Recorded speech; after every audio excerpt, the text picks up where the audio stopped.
Hey everyone, greetings and welcome to this week's open hour. Uh, let's see, it's June 16th. I can't, I cannot find the screen I'm supposed to share. Give me one second here. Thanks everybody for being here. Very excited uh, to have you here for another open hour. There we go. Again, June 16th, 2022. Here's where you can find Salt Project. We're all over the place, and I want to give a quick shout out to the Hacks podcast, being repped by Wayne today. You can also find us there. Find us on YouTube, GitHub, Slack, Twitch, Reddit, LinkedIn, Facebook, Instagram. Instagram is on there as well, and Twitter. Today for open hour. We've got your general updates with yours truly. Also, there is a new CVE announcement, which we'll be talking about shortly. Then we're going to have some special community time with our good friend Thomas Phipps, and Wayne's going to give us a test clinic report, and then we'll have our Q&A. Open hour every first and third Thursday. I'm going to keep banging this drum forever. 10 a.m. to 11 a.m. That's Pacific time, of course. 10 to 11 Pacific time. That's 11 to noon Mountain time. And then you do the math accordingly. Our next SALT Community Open Hour, SALT Project Community Open Hour, excuse me, should change that, is going to be on June 29th. And as always, no matter where you're watching this, I'd highly, highly encourage you to join a SALT Project working group. There's several to choose from, whichever one you identify with the best. Please feel free to reach out to those working group captains, and they'll get you started. Okay, in case you haven't seen it, I can't imagine that you haven't with everywhere that we're blasting this out. A new CVE has been discovered in SALT versions 3004.1 and earlier. The vulnerability rating is high based on the Common Vulnerability Scoring System, or CVSS. We're preparing a CVE release to be available on June 21st at 10 a.m. Mountain Time. It's actually, Mountain Daylight Time, it should be. 10 a.m. June 21st. So please pay attention to it. The CVE packages will be available for 3002.9, 3003.5, and 3004.2. If you have any questions about this, you are more than welcome and highly encouraged to reach out to us via Slack. You can also hit us on GitHub. And, worst comes to worst, hit us on our social medias, at Twitter, again, Facebook, LinkedIn, and Instagram. With that, we are off to community forums with Thomas Phipps. Thomas. Hi, this time, just a general, someone was asking, how do I detect all the modules within Jinja so that I can basically know if a function is there before I try to use it.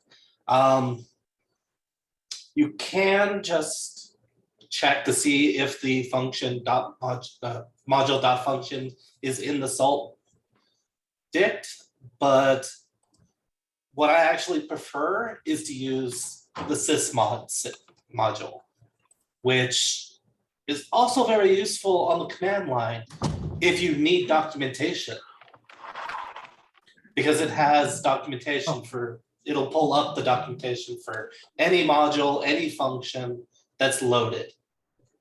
So you could, what does this module do? We'll just run it against the minion, sysdoc, and like test.versions will tell you what arguments and what it does.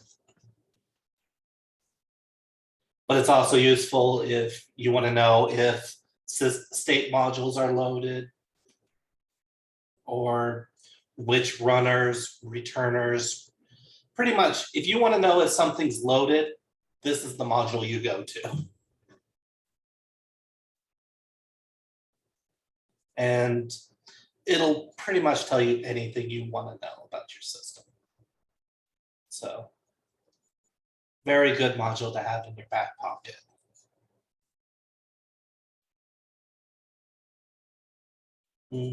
That's pretty much. All right, very good. Thomas Phipps, thanks, man. And if you didn't see the shout out earlier when you were just joining when everybody was just hopping into open hour here. Shout out to Thomas Phipps for his vintage Salt Stack Star Wars t-shirt. Looks very snappy, Thomas. Well done. Okay, Wayne, if you would, sir.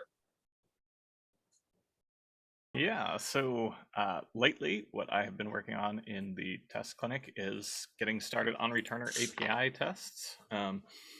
The last big push was with the cache API tests, and so I've been working on returner APIs. There's a whole lot more returner APIs. Some of them are interesting. I've been fighting with Graphite for the last couple of sessions, but I think I've actually got at least the returner, but specific returner part tested for that. So returners are kind of interesting because they're like kind of 2 or 3 different things that they can do. One of them is just take the return payload and store that somewhere, do something with it. But then there's also a couple of other things they can do where they can save that off and retrieve it and do some things with the job IDs.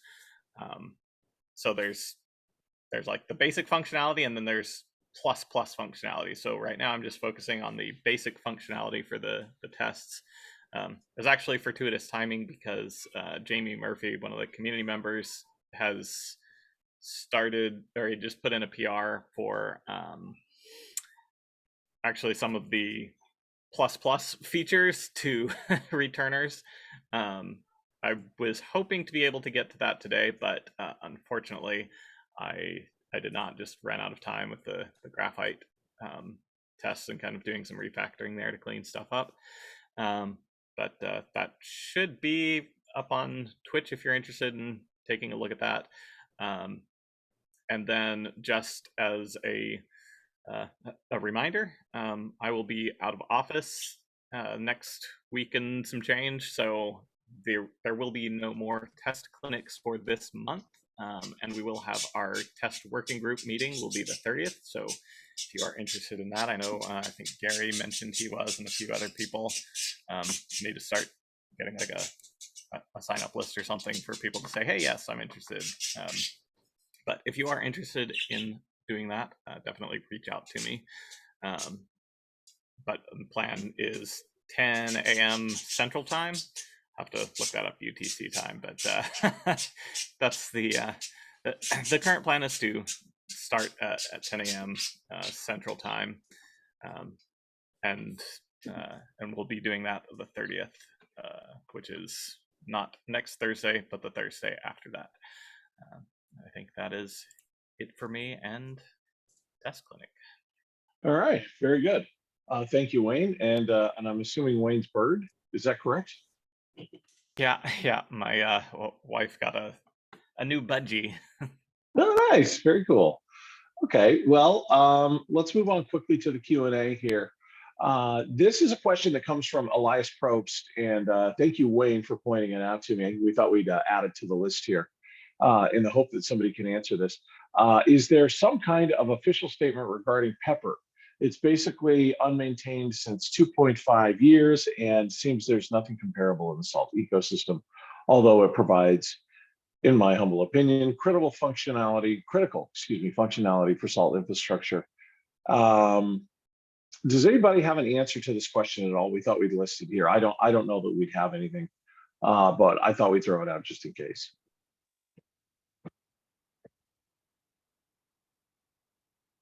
So my understanding with Pepper was like, yeah, it does. His comments are absolutely 100% accurate on that. It does provide really good functionality, but it was one of those things that the core team just didn't have the manpower or people power to maintain. And so at one point, one of the community contributors from Bloomberg, I believe, was interested in kind of taking it over. And so right now, I believe they are the person who is responsible for the repository. So if it hasn't been maintained or isn't being maintained, we should probably take a look at that, reach out to them and see if they're still interested in maintaining it. And if not, maybe fold it back into under our umbrella. or if someone else in the community wants to take it over, they're more than willing to, or more than welcome to. Very good. Thank you, Gareth. Yeah, and that's this is the perfect kind of question for open hour, because this is where the SALT is so vast, as you all know. It's easy for that sort of thing to happen. So I appreciate Elias Probst for bringing that up. Thank you. Are there any other questions? Nick, I'm assuming it's either you or Gary. Who wants to go first? I don't know. I might have wasted all my questions on Gareth in direct messages. Been pinging him. Yeah, I don't really have any questions, I don't think. I will mention that I have some effort going into some SALT extensions recently. Trying to expand on the Prometheus SALT extension that we rolled out kind of without fanfare earlier this year. Once I get a little bit of time, potentially I'll write something up, or maybe we can do like a 5 minutes with Nick during one of these things to sort of showcase some of that functionality. The other thing that we're currently working on is taking the Azure modules out of the code base as is and putting them into a SALT extension so that we can iterate on them faster, and hopefully make them much better than they currently are, because they've kind of languished. So, like none of that stuff's really ready to say like, hey, this is awesome, do this stuff, but it's definitely things that are in the works. So keep an eye out. Good stuff. Anyone else? Any other questions? Might be a shorter Q&A session today. Yeah, I have a quick question with and I apologize if the answer to this is simple or well documented, because I'm fairly ignorant on the topic at the moment. With the imminent release, or sorry, with the next release of SALT transitioning, starting the transition to Tiamat only, is there a good guide on building your own Tiamat packages for SALT for those of us who have to maintain large patch sets against SALT? Yeah, let me get the link for you. We have some documentation on the repo where we build packages. SALT 1 PKG second. repo. Yeah. I think I shared that in IRC. Somebody else had a question about building SALT. I shared that, and also the SALT pack repo, I think, which is more of the kind of legacy style of building, at least if I understand things correctly.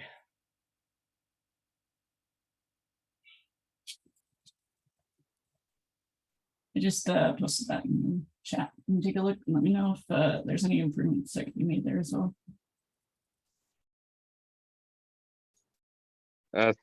Thanks, Megan. Yeah, no problem. Okay. Any others today?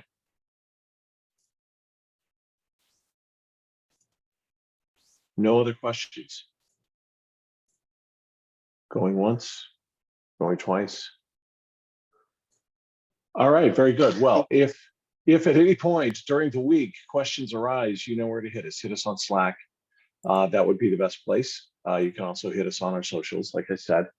And if there will be nothing else, thank you, all of you, for showing up to another edition of Open Hour. And Wayne, if you would, sir, a joke. So, have you guys heard about the new corduroy pillows? They're making headlines.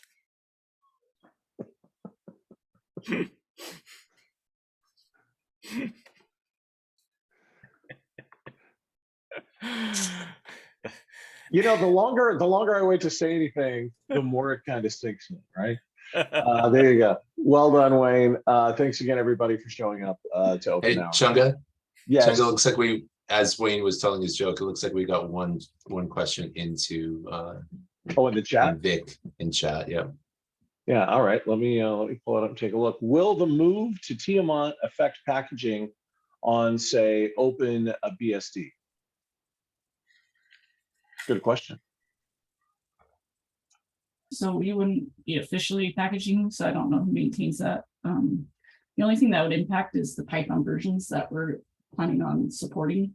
We plan on aligning with what Python supports and not with what the OS is still supporting. So I think that would be the only impact there. I imagine they would still be able to build the same way they did before.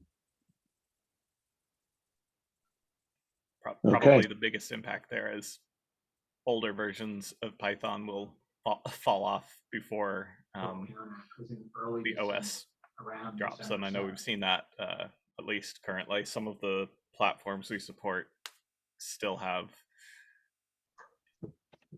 what I would consider ancient versions of Python, in that they've reached Python's end of life. They're no longer even receiving security support from patches from Python. So, but the operating system is old enough that they still have that version of Python as a default version. So that's one of the big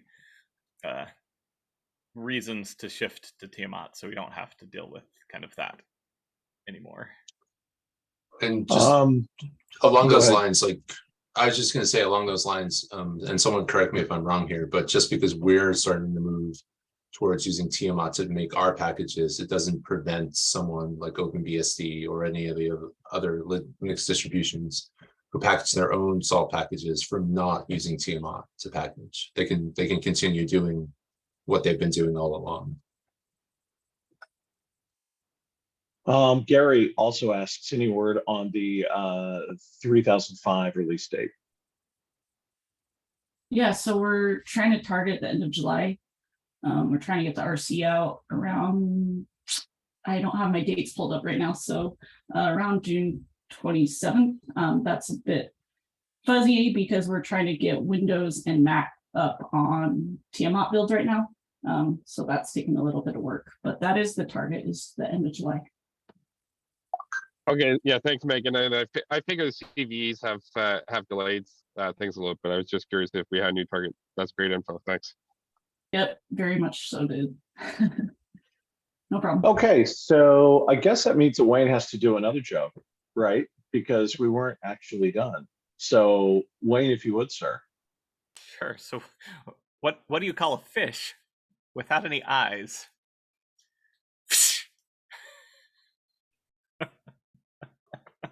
That was even worse than the first one.